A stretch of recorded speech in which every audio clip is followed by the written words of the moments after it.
And the coronavirus pandemic remains ongoing, presenting a number of moving and changing targets for government officials and medical professionals.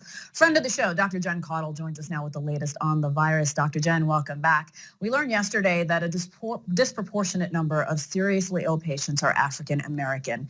Medically, Doc, why do you think this community is getting hit so hard by the virus?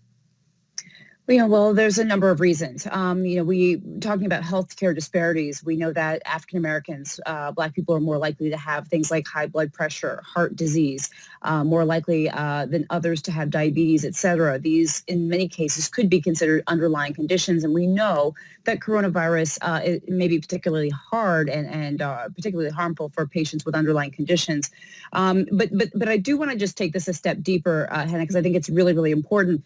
It's not just racial disparities, that's sort of at the top. And by the way, that's not a new thing. I think that that's certainly coming to light now with coronavirus, but we've had racial disparities in health for a long time. Underpinning that is a whole bunch of things that cross racial and societal levels. The issue of systemic racism, the idea that African Americans tend to have, be underinsured or less insured, the fact that many of our African Americans are the ones that have to go to work during this time and may not be able to social distance. There's also historical things like the Tuskegee syphilis experiment. There's sort of, not that plays a role in this, but in terms of elements of distrust and how African Americans and the healthcare community typically interact and have in the past. My point is, what I want to say is that this is a lot of stuff. Healthcare disparities is sort of the top level, but underneath that are a whole lot of things that have been going on for a long time that I think really need to be mentioned and acknowledged. And Dr. Jen, you've been on our show, for months now, talking about the virus, and I think you would agree the symptoms seem to be evolving with this virus. One, is that common? And why are we seeing it manifest in so many different ways with so many different people? Yeah, I have to say I've actually been really surprised at the different types of symptoms that we're getting in different people. I mean, it started out with, we only talked about the fever, the cough, and the shortness of breath. Then we started hearing reports of diarrhea and GI symptoms like vomiting. Then we started hearing about symptoms like loss of taste and smell. I had a patient that had coronavirus, or rather a colleague who had coronavirus, and he mentioned things like headache and fatigue and muscle aches and things like that.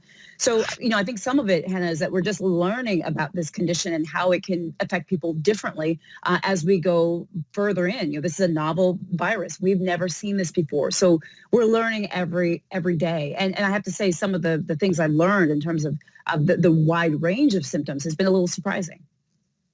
And Dr. Deborah Burke, she is of the coronavirus task force. She said now's the time to be most vigilant about social distancing. You've been saying that for months as well. Is that enough for people in more densely populated areas like in New York City?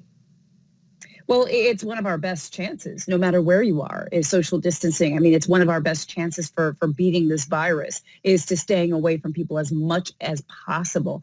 Again, as I mentioned in the first question you were asking about, African Americans, and I was talking about racial health disparities, regardless of whether, a person is African American or not, those who are essential workers need to go to work during these times. There are some people who may not be able to social distance as well or as much, and that's something we have to deal with collectively as a society. But I still think it needs to be said, and it's very true, that all of us, as much as we possibly can, social distancing, staying 6 feet away from other people is tremendously important, along with the hand washing, not touching our face, coughing, sneezing into our elbow, things like that, not going out unless we have to. Those are the things that we have to do to the best of our ability. Dr. Jen Caudle, thank you for being on Cheddar. We really appreciate it, Doctor. Stay safe. Thank you.